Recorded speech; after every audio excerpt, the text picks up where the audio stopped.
Ayong gabi mga kasmile nato sa may Gisa Drive para kay poblasyon. Plan sa Rangga Province ani gipay yung drug bypass operation against alias Chard, no? Diri sa moang lugar. Kauban nato ang Barangay Kagawad og naka-cover po ni sa duha ka Badiwon kamera sa Aglan Municipal Police Station. Atong kauson, no? Nakikas na. Na-hold na. Ito na to. Yan, MPS. Alias Chard. Asa na palit? Manya na palit? Drug bypass operation, no?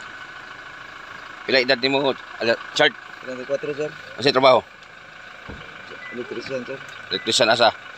Skutiko? On-call lang, sir. On-call lang. On-call. Dati? Nagtrabaho ka skutiko? Kuhan, sir. Kanang lineman, sir. Maintenance, sir. Asa level?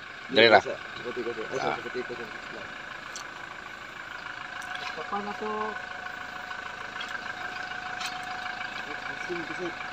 Resting. Lawat lang. Nasi Kagawad mo? Plaster pa.